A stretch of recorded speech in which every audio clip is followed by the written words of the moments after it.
All right, here's our Challenger, the Damon. Gonna go and get an update on that. Gonna walk over here, go up these great stairs. If you want to come and take a look at your coach, you don't have to climb up on a ladder. You can walk up these nice stairs. We got all this scaffolding that wraps around everything. Probably could use a broom on this. So we tore the roof off, badly delaminated, and all we did was just peel up what was loose. So we're going to reject this. You can see it just all peeled right up. Okay, there's a ply foam roof. There's a ply foam. There's foam right there. And then they skin it with an 1/8 inch piece of glue on, and it's glued to it. So if it's stuck, it's stuck. So like this, see how if you do too much, that's what happens. That's why we're not pulling it up. It's laminated to it. So you're just asking for trouble. So we have a special adhesive, that's this foam here. We're going to laminate everything right back together. We'll get it right back the way it was, better than it was. But like I said, anything that's loose, and that's what we were trying to do. So even like this one, you can see that's pretty strong right there. And again, see how it wants to tear it up. So we're going to re-secure that back down. And then we got some big problems up here. And this is a challenge, I must say. This is all rotted out. This goes back into here a couple of inches or so, right to about there. Cabinets are all on the inside.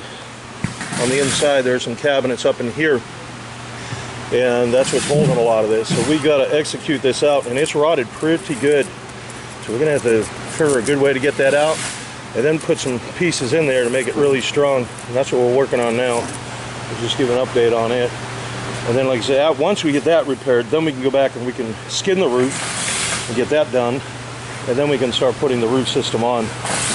So, obviously, you got to take all these staples out and so forth. While we're under here, if we see something, this was for the antenna. That's all it was, just a plate.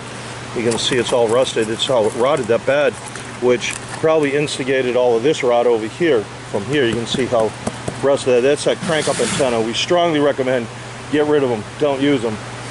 They're when they come up and they rock back and forth, even in the slightest of breeze, they compromise the seal, and then they end up leaking. Most of them don't get good reception anyways. Stationary one, there's Z71s. Let's see, a Z71. See if I can show you what that looks like. Well, that's a King model over there. Right there, that's a King one. And then Winegard makes one as well. That looks like a dish. So there's a couple of different ones that are stationary, and all you have to do is press your button on your remote. It'll load your channels, and then you select what you want. Easy peasy. So we've got custom curbs that we made for the vents. Made one for this five-sided. There's a five-sided skylight right here. So we made one for that as well. And let's see, all our boots are made. And right now everything's sitting right here over there on the scaffold. So we're just trying to get this fixed right now. Once we do, like I said, everything else will move forward with it. And I'm not sure what the antenna he's got. I think it is a Winegard, but we are replacing it with a better antenna. So I'm pretty sure it is. But we'll keep you up to date on that, and we'll show you whichever one it is. You'll see it as we go along. So subscribe to our YouTube channel. Like us on Facebook. If you have any questions, give us a call, 475, well, the area code is 423-475-7663. And we'll be back with more on our Damon Challenger. We're gonna go see what they're doing up there on that Challenger. They're putting a new roof deck on it. So we'll come over here to the stairs.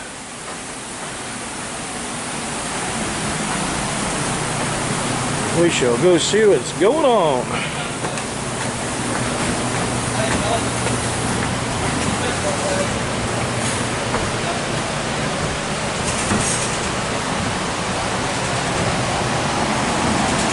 This is our new roof deck going down.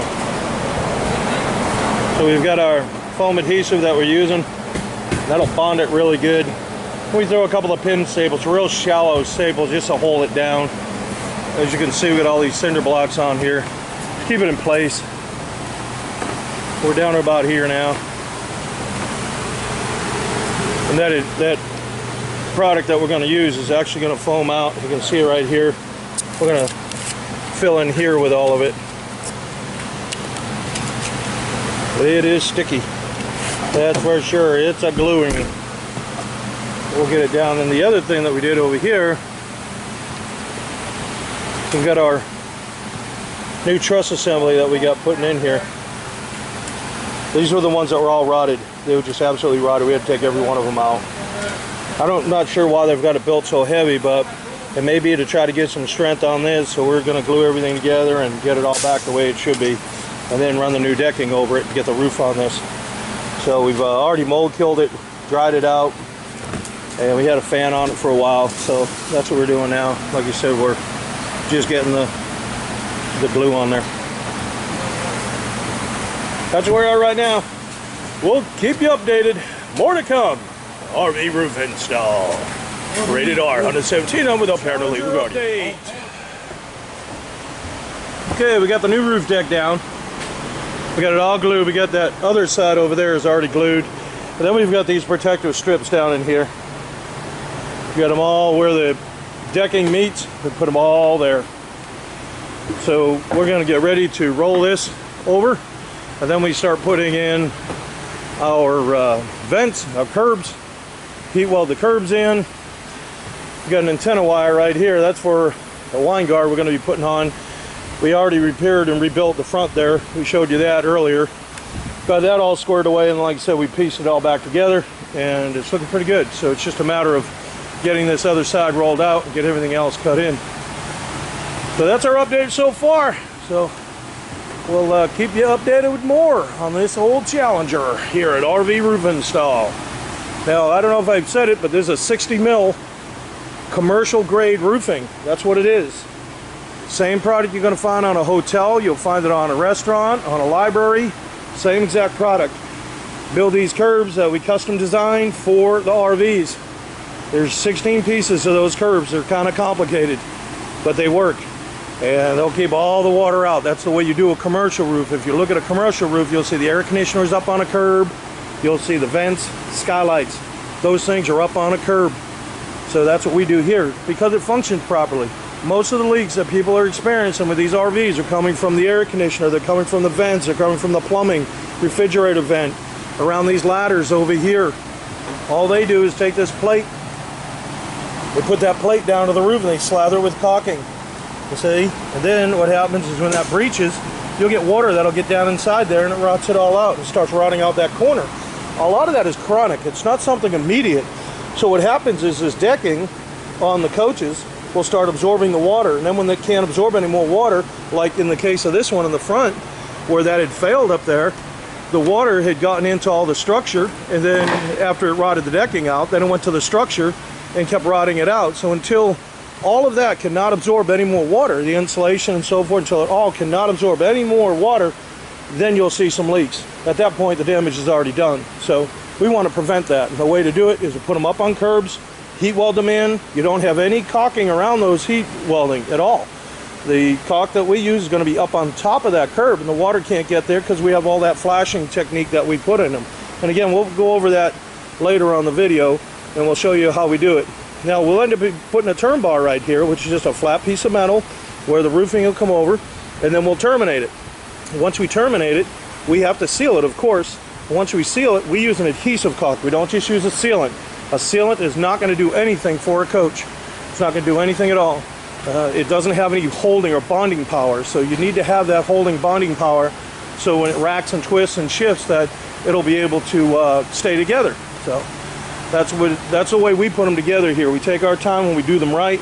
We like to see them go out as quick as they can, but this stuff takes time. You don't want to redo these roofs again. That's a fact. These are too expensive and too much work to do twice. So take time, do it right the first time. We'll get it all squared away for you. Then we can extend a 20-year warranty on this material and the roof system. Come back once a year and we inspect it for you. You don't have to do anything to it at all. So more to come on this whole Challenger. Get the roof rolled back. And now what we're doing is taking this big heavy roller right here and we go over the whole entire roof. That is a big heavy roller. 100, 110 pounds. And you need to do that because it'll really get this down inside the adhesive and have a great bond on it. So at an RV center, they don't use those. You can't use a big roller like this. You can't use it on rubber. It's kind of like pushing furniture across the carpet, how it all wads up in the front. But that's why we use this big roller on the TPO. But like I said, rubber, you can't do that. A lot of times you may be going down the highway and you may see a rubber roof floating up off of a coach because it's not bonded well. So and then try to stay up here without any shoes on it, because sometimes it's just debris and stuff on our shoes. It keeps our feet cool too. Challenger. We've got it all squared away. We've got our feet on the back of the supports on the back of the AC. We've got the flashing detail right there. Got our boots done. All heat welded. Everything's all heat welded in here. So you can go to our YouTube channel. Just click on the icon. There's one on our, if you're on our website, there's one right there on the website. You can watch more videos of what we do, how we do it. We're gonna just wash it down a little bit. It's not too bad now. And this just washes up real easy with, you can use Dow foamy bubbles. This is it. We are done. So one of the things that we did that we were concerned about is this was mounted right to the roof. It's a water dam. Now the air conditioner, the condensation would all pool up here. In the wintertime, I was more concerned about maybe ice building up. Wouldn't want ice building up on top of there. And so what we did is we made these spacers here. So all that water will drain right through. That's what we did. So everything's all elevated and it's real strong. So now all that water, like I said, it won't be stopped up making a dam, because this is a pretty long awning. I think we measured it out. It's just about 16 feet or so. So this will really help get the water to roll. Let's see. Maybe we can see underneath here. Probably can't see too much underneath here. There you go. So that's a nice way for all the water to get out of there, and it's structurally sound. Now these are all composites that we made them out of, so they can't rot or anything like that, or rust. It won't happen. We get our skylight lens in there as well. You can see all the little flanges that we have on here. These little flanges to right here, and the water starts coming across the roof. Even on a heavy rain, even if the wind's blowing, it's going to blow up in here and hit this, and it's going to roll out. So we can't get back up inside here. That's the whole idea of it. On the front, we do the same thing with the air conditioner. You can see how we got that on there. So now, as the water is coming down, as it's coming down the air conditioner, I don't want the water to try to trickle back into, let me show you, probably easier to show you this way. All right, so you see the curb there. You see the front over here. See how close it is to the edge of the curb? You got a lot of space back here. On the sides, you've got a lot of space. So I didn't want any water to come down here on a heavy rain and try to trickle on here and try to run back. That's the purpose of this. So it's going to roll it. Once it hits here, it's rolling out.